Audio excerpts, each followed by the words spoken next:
नमस्कार दोस्तों, स्वागत है आपका मिशन सिविल सर्विसेज में।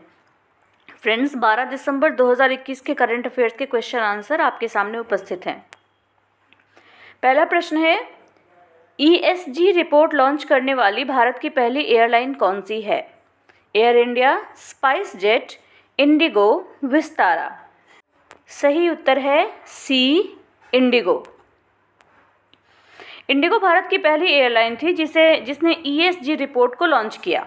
इंडिगो ने घोषणा की कि उसने CSIR भारत पेट्रोलियम संस्थान देहरादून के साथ भारत और दुनिया भर में स्थायी विमानन ईंधन की तैनाती में हाथ मिलाने के लिए एक समझौते पर हस्ताक्षर किए हैं।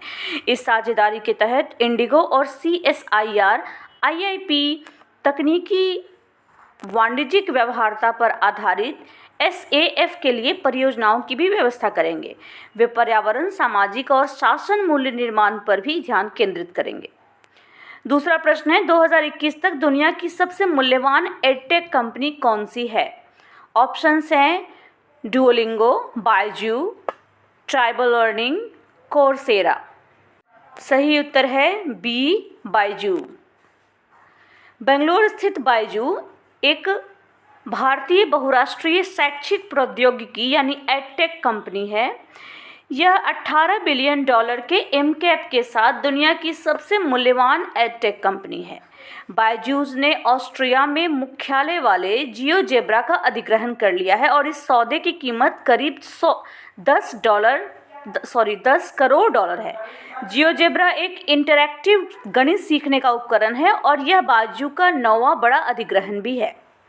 तीसरा प्रश्न है, युसाकु मेजावा और योजो हिरानो 2009 के बाद से पहले स्वयं भुगतान करने वाले अंतरिक्ष पर्यटक किस देश से हैं? जापान, चीन, संयुक्त अरब अमीरात, थाईलैंड। सही उत्तर है ए, जापान।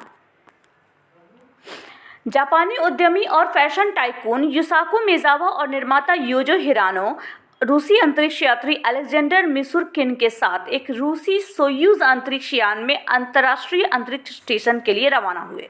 वे 2009 के बाद से अंतरिक्ष स्टेशन का दौरा करने वाले पहले स्वभुगतान करने वाले अंतरिक्ष पर्यटक हैं।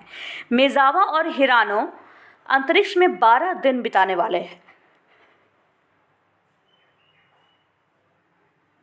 चौथा प्रश्न है, 8 दिसंबर 1985 को किस शहर में सार्क चार्टर को अपनाया गया था? ऑप्शन है नई दिल्ली, ढाका, काठमांडू, कोलंबो। सही उत्तर है बी, ढाका। दक्षिण एशियाई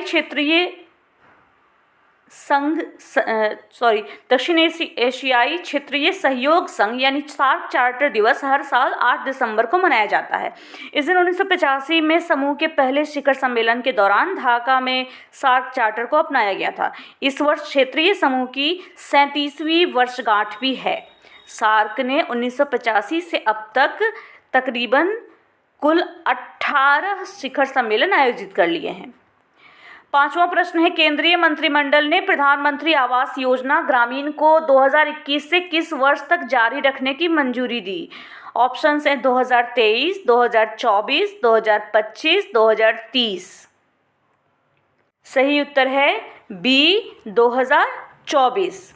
केंद्रीय मंत्रिमंडल ने प्रधानमंत्री आवास योजना ग्रामीण को अगले 3 वर्षों के लिए मार्च 2024 तक जारी रखने की अनुमति दी है। योजना के विस्तार से शेष 155.75 लाख घरों के निर्माण में मदद मिलेगी और इससे 2.95 करोड़ पक्के घरों के लक्ष्य को हासिल करने में भी मदद मिलेगी। छठा प्रश्न है, केंद्रीय बिजली मंत्री RK सिंह ने कितने करोड़ रुपए की 23 नई अंतर्राज्यीय पारेषण प्रणाली परियोजनाओं को मंजूरी दी? ऑप्शंस हैं 25,893 करोड़, 15,893, 19,893 करोड़ रुपए और 34,893 करोड़ रुपए।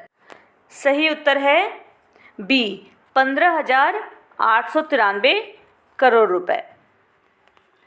केंद्रीय बिजली मंत्री RK सिंह ने 15,893 करोड़ रुपए की 23 नई अंतर्राज्यीय पारेषण प्रणाली परियोजनाओं को मंजूरी दे दी है। इन परियोजनाओं के तहत पारेषण नेटवर्क विस्तार, बिजली अधिशेष क्षेत्रों से बिजली की कमी वाली क्षेत्रों में बिजली के निर्बाध हस्तांतरण की सुविधा प्रदान करेगा। कहने का मतलब कि जहाँ पर पावर सरप्लस हो रहा है, उन जगहों से जहाँ पर पावर की कमी हो रही है, उन क्षेत्रों में पावर को ट्रांसफ़र करने की सुविधा प्रदान की जाएगी। इसी प्रकार यह उत्पादन संसाधनों के उपयोग को अनुकूलित करेगा और बिना किसी प्रसारण सीमा के अंतिम उपभोक्ताओं की मांगों को पूरा भी करेगा। इससे अक्षय ऊर्जा आधारित क्षमता के विकास में और मदद मिलेगी। 7वां प्रश्न है, इंडियन कैबिनेट ने हाल ही में केन बेतवा नदी लिंक परियोजना को मंजूरी दी है। इस परियोजना की कुल अनुमानित लागत कितनी है? ऑप्शंस हैं 42,605 करोड़ रुपए, 45,605 करोड़ रुपए, 44,605 करोड़ रुपए और 44,000 करोड़ रुपए। सही उत्तर है सी, 44,605 करोड़ रुपए। केंद्रीय मंत्रिमंडल ने 8 नवंबर 2021 को 44,605 करोड़ रुपए की केन बेतवा नदी लिंक परियोजना को मंजूरी दी, जिससे 10.62 लाख हेक्टेयर जमीन में क्षेत्र में सिंचाई के साथ ही 62 लाख से अधिक लोगों को पीने का पानी मिलेगा। इस प्रमुख केंद्र संचालित नदी जोड़ने की परियोजना को लागू करने के ऐतिहासिक समझौते पर मार्च 2021 में केंद्रीय जल शक्ति मंत्री और मध्य प्रदेश और उत्तर प्रदेश के मुख्यमंत्रियों के द्वारा हस्ताक्षर किए गए थे। ये समझौता नदियों को आपस में जोड़कर सूखाग्रस्त और पानी की कमी वाले क्षेत्रों में पानी की अधिकता वाले क्षेत्रों से पानी ले जाने के लिए अंतर्राज्यीय सहयोग की शुरुआत करता है। 8वां प्रश्न है, कौन सा केंद्रीय मंत्रालय अटल वायु अभ्युदय योजना नाम की अम्ब्रेला योजना लागू कर रहा है? ऑप्शंस हैं महिला और बाल विकास मंत्रालय, सामाजिक न्याय अधिकारिता मंत्रालय, ग्रामीण विकास मंत्रालय, अल्पसंख्यक मामलों के मंत्रालय। सही उत्तर है सामाजिक न्याय और अधिकारिता मंत्रालय। सामाजिक न्याय और अधिकारिता मंत्रालय अटल वायु अभ्युदय योजना नामक एक अम्ब्रेला योजना शुरू कर रहा है। इस योजना का उद्देश्य देश भर में वरिष्ठ नागरिकों के कल्याण के लिए काम करना है। इसके कई घटक हैं, जैसे कि राष्ट्रीय Vayoshri Yojana, sacred, IPSRC, SAPSRC, अन्य। नागरिक उड्डयन मंत्रालय द्वारा कोविड के दौरान निर्बाध हवाई यात्रा के लिए शुरू किए गए पोर्टल का नाम क्या है? ऑप्शन है एयर सुविधा, भारत यात्रा, प्रधानमंत्री विमानन, भारत में आपका स्वागत है। सही उत्तर है ए, एयर सुविधा। नागरिक उड्डयन मंत्रालय ने कोविड महामारी के दौरान निर्बाध हवाई यात्रा के लिए अगस्त 2020 में एयर सुविधा पोर्टल लॉन्च किया था। हाल ही में जो ओमिक्रॉन खतरे के मद्देनज़र फिर बातें हो रही हैं, इसमें नागरिक उड्डयन मंत्रालय और स्वास्थ्य और परिवार कल्याण मंत्रालय ने एयर सुविधा पोर्टल पर संपर्क रहित स्वघोषणा अनिवार्य कर दी है। इसका उद्देश्य भारत में आने वाले सभी अंतर्राष्ट्रीय यात्रियों को परेशानी मुक्त हवाई यात्रा प्रदान करना है। 10वां प्रश्न है, किस अंतरिक्ष एजेंसी ने अपना laser communication relay demonstration launch किया है? ऑप्शन है ISRO, NASA, Blue Origin, SpaceX. सही उत्तर है बी, नासा। 7 दिसंबर को नासा ने अपना नया laser communication relay demonstration launch किया। यह Cape Canaveral space force station से एजेंसी की पहली लेजर संचार प्रणाली है।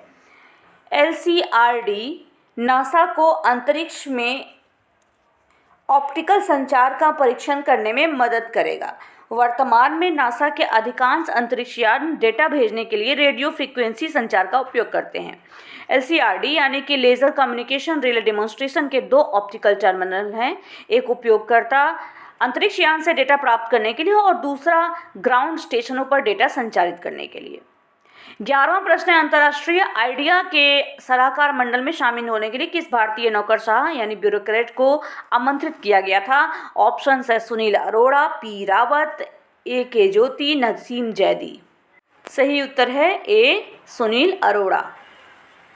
पूर्व मुख्य चुनाव आयुक्त रहे हैं ये सुनील अरोड़ा, जिनको international institute for democracy and electoral assistance में सलाहकार मंडल के लिए शामिल होने के लिए आमंत्रित किया गया है।